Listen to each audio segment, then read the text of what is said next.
मैं सलामुद्दीन खान और आप देख रहे हैं प्रहार टाइम्स। मुंबरा में कब्रिस्तान का मुद्दा दिन ब दिन अब बढ़ता ही जा रहा है।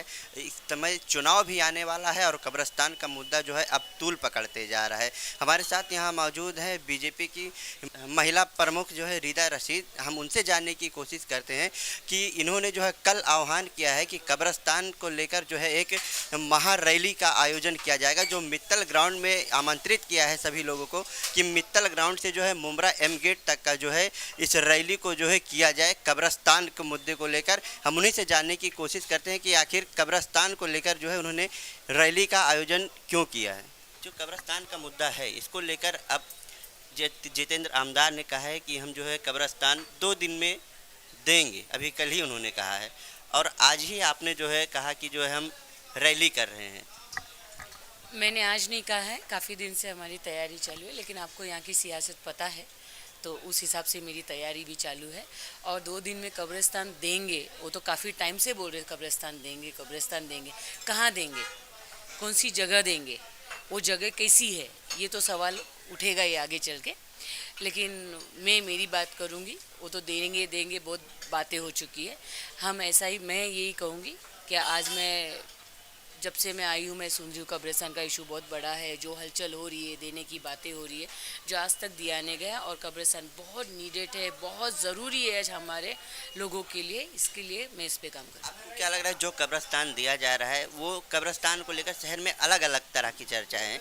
कोई कह रहा है कि वो जो है स्लाटर हाउस है और कोई उस कब्रिस्तान को लेने के लिए राजी है, तो ऐसे में आप क्या कहेंगे उन लोगों को? देखो, कौन लेने राजी है मुझे नहीं पता है अब तक, लेकिन अफवाह है। लेकिन कोई भी, मुझे जो पता है, कोई भी उस चीज़ को ले नहीं रहा है, क्योंकि सालों साल से ये बातें चल रही कि यहाँ से जो स्लॉटर हाउस की जगह आरक्षित है उसको वो कब्रिस्तान बना के दिया जा रहा है। लेकिन आपको भी जानकारी होगी इस बात की, और सभी को जानकारी है कि वो जगह कब्रिस्तान के लायक की नहीं है, इसलिए यहाँ के लोगों का विरोध है, इसलिए वो जगह लिए नहीं जाएंगे। जहाँ से टीएमसी की बात है वहाँ से भी डिक्लेयर है कि वहाँ कब्रिस्तान नहीं बन सकता है। तो अभी आप कौन सी कब्रिस्तान की बात करें, कौन सा कब्रिस्तान आपको चाहिए? जो यूडी ने पास किया है उस कब्रिस्तान के लिए आप लड़ाई लड़ रही हैं? हमारी यही मांग है, जो यूडी के तरफ से 2013 में जो मित्तल ग्राउंड में जो जगह है वो हमें जो आरक्षित है कब्रिस्तान के लिए वही जगह चाहिए, और जो स्लॉटर हाउस के लिए जो आरक्षित जगह है वो जगह हमको स्लॉटर हाउस के लिए चाहिए। तो हमारी ये मांग है, जो चीज़ जो जगह हमारे लिए आरक्षित है, हमारे कौम के लिए आरक्षित है, हमारे नहीं बाकी के भी कौम के लिए वो है। जैसे कब्रिस्तान पे सिर्फ मुस्लिमों के लिए कब्रिस्तान नहीं है, वहाँ पर मशान भूमि भी है, वहाँ पर हमारे दूसरे भाइयों के लिए भी जगह आरक्षित है।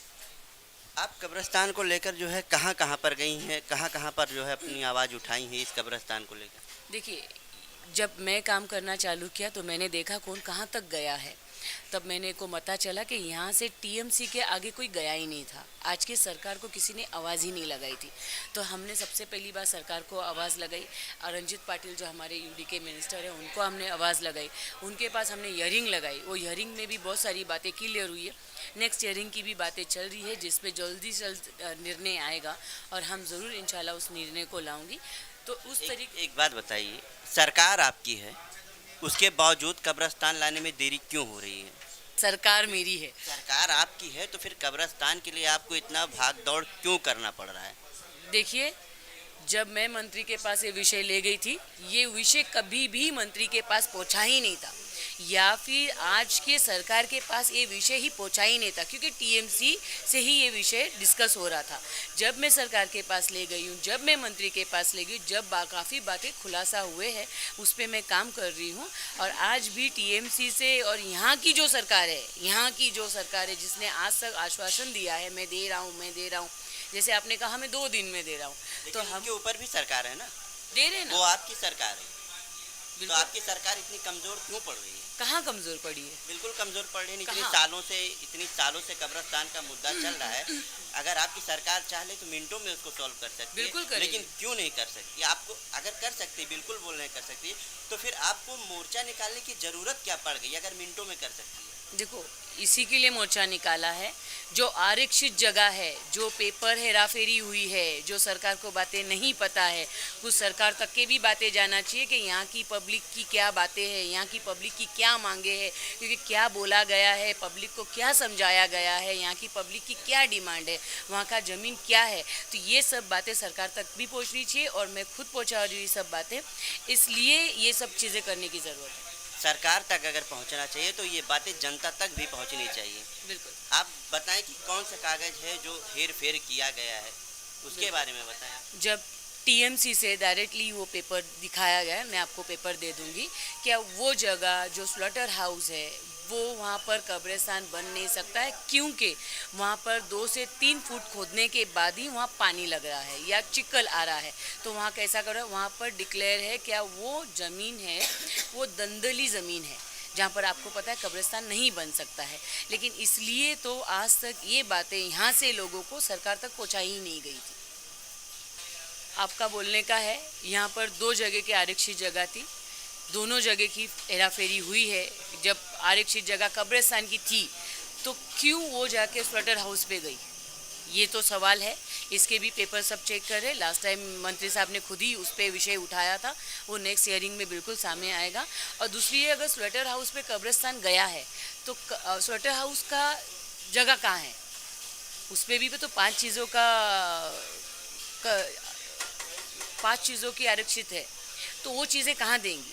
वो चीज़ों का तो डिक्लेरेशन नहीं है, कुछ भी नहीं है। और ये चीज़ मैं ही नहीं पूछ रही हूँ, ये चीज़ हर एक इंसान पूछता है कि उसका ऑप्शन कहाँ दे रहे हो आप।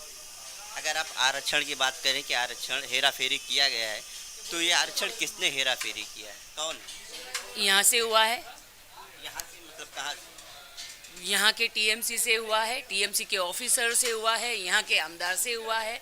ये सब यहाँ की फेरा फेरी है, क्योंकि सरकार की बातों में सरकार के तक ये बात पहुँची ही नहीं है आज तक। टीएमसी में तो बहुत अधिकारी हैं, लेकिन किसने हेरा फेरी किया, आप उसका खुलासा करें ना, कौन है? ज़रूर जिसने खुलासा जो है करेंगे, हेराफेरी ज़रूर किया? खुलासा करेंगे आगे आगे, क्योंकि जहाँ से जो पेपर्स निकलते हैं, जहाँ से जो पेपर्स आए हैं, वो खुलासा आपके पास सामने बिल्कुल आएगा। इसलिए तो ये मूवमेंट है, क्योंकि सब बातें सामने आवे, पब्लिक साथ में आवे, पब्लिक की ज़रूरत है सब बातें सामने लाने के लिए। तो मूवमेंट पब्लिक को बोले, पब्लिक जानना चाहती है कि आखिर किसने उल्टा सीधा काम किया है। उसके बाद ही अगर आप आंदोलन कर रही हैं, मोर्चा निकाल रही हैं, जब तक सच्चाई पब्लिक को पता नहीं चलेगी तो आपके साथ जुड़ेगी कैसे हो?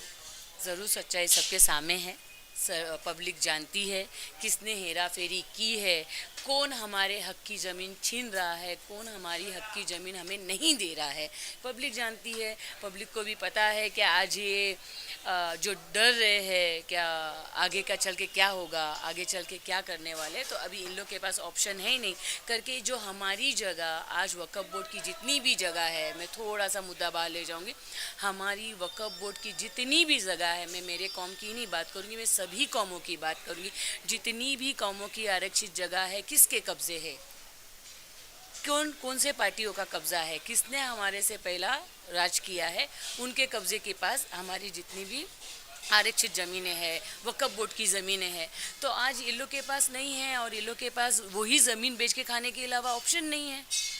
आप कह रहे हो वक्फ बोर्ड की ज़मीन जो है, जो इसके पहले सरकारें थी उन्होंने कब्जा किया है। बिल्कुल, काफ़ी सारी चीज़ें उनके पास हैं। तो कब्जा करने में सरकार में भी और भी जो नेता गण हैं उन्हीं लोगों का हाथ होगा ना। तो ये आपको बखूबी मालूम होगा कि कौन कौन से नेता हैं जो ज़मीनों पर कब्जा किए होंगे। अभी आपको बोलने की क्या ज़रूरत है, यही विषय आप ले लीजिए। इधर का कौन सा नेता ये ज़मीन नहीं दे रहा है, आरक्षित ज़मीन है ना, तो कौन नहीं दे रहा है? इनकी सरकार थी ना, इनकी मिलीजुली सरकार थी, तो कौन नहीं दे रहा है? मतलब जितनी भी गई सरकार ने ज़मीन थी हमारे बात सही, लेकिन आप कहीं ना कहीं बात संक्षिप्त में कह रही हैं, आप खुलकर नहीं बोल रही हैं। खुल के बोलूँगी और खुल के ही बोल रही हूँ ये विषय, बिल्कुल मैं रुक के नहीं बोल रही हूँ विषय, लेकिन सब बातें सामने आएंगी, धीरे धीरे आएंगी सामने मेरे कौम की जो। लेकिन कहीं ना कहीं बात ये भी आ रही है कि आप भी जो है कब्रिस्तान को लेकर राजनीति कर रही हैं, आप भी कुछ दिन के बाद खामोश बैठ जाएंगी। देखिए, मैंने पहले दिन ही कसम खाया है, क्योंकि अगर विषय को बाहर ले जाना पड़ेगा मुझे, मैंने पहले दिन ही सरकार को लेके गई हूँ ये विषय को, और सरकार से मांग की है कि हमको जो हमारी आरक्षित ज़मीन है वो हमें देना ही है। मेरे कौम की ज़रूरत है और मेरे कौम की इधर कब्रिस्तान की बहुत बड़ी ज़रूरत है, तो वो हमें देना ही है करके। तो मैं कैसे चुप बैठी हूँ, आप मुझे बताइए, मैं कहाँ चुप बैठी हूँ? मैं तो ऊपर से सरकार को आवाज़ दे रही हूँ घड़ी घड़ी। अगर जैसे आपने कहा मैं सरकार की हूँ, बिल्कुल, आप सरकार के, आपने क्या मुख्यमंत्री से बात की है इसके बारे में? बिल्कुल बात की हूँ, मैंने उनको भी लेटर्स दिए हैं, जल्द से जल्द करेंगे इसको। लेकिन मैं सर इसलिए कल का भी विषय है कि हम पब्लिक को भी बोले, पब्लिक का भी साथ चाहिए मुझे।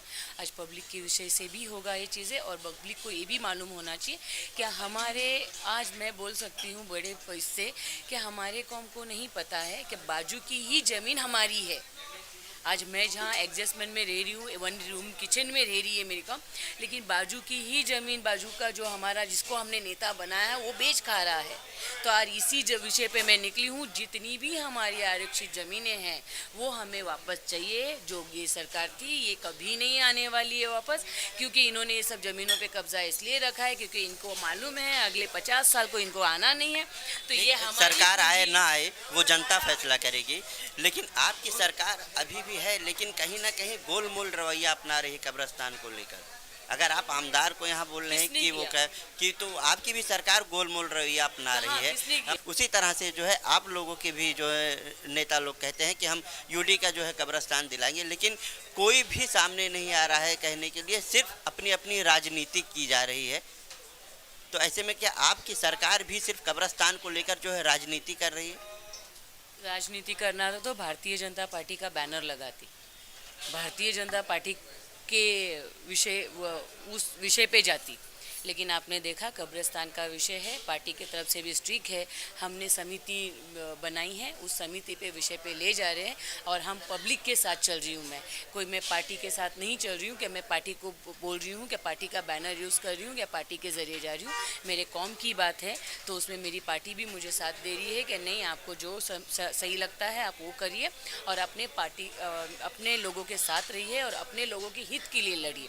तो मैंने कहीं भी अपने पार्टी का नाम नहीं यूज़ किया है, और ना ही हम पार्टी के साथ चल रहे हैं कि इधर यही है कि हमारा कब्रिस्तान हमें चाहिए, हमारे जो आरक्षित जगह है वो हमें लौटा दीजिए, यही। एक लास्ट सवाल आपसे, लास्ट सवाल ये है कि आप कब्रिस्तान जो यूडी ने पास किया है उस कब्रिस्तान को लेकर ही रहेंगे या फिर आप भी खामोश बैठ जाएंगे? इंशाल्लाह आप भी यही हो, मैं भी यही हूँ, और इंशाल्लाह आगे भी मैं रहूँगी आप लोग के बीच में। यही जो कब्रिस्तान पास हुआ है यूडी से, कब्रिस्तान बोलो या स्लॉटर हाउस बोलो, क्योंकि अगर स्लॉटर हाउस मिलता है हमारे 20 से 25 हज़ार घरों की रोज़ी रोटी चल सकती है। तो जितनी भी आरक्षित जगह है वो मैं सामने लाऊंगी। तो उसका शुरुआत की हूँ कब्रिस्तान से, क्योंकि वही हमारी आखिरियत है, तो उसी को हम लेके चल रहे हैं, और इंशाल्लाह कब्रिस्तान वहीं दिलवाऊंगी जहाँ पर उसका आरक्षित जगह बनाई गई है। ना ही कब्रिस्तान, वहाँ पर शमशान भूमि भी है, वहाँ पर कैथलिकों की भी शमशान भूमि है। हम पूरी वो आरक्षित 3 चीज़ के लिए आरक्षित है, वो तीनों चीज़ के लिए हम ला के रहेंगे।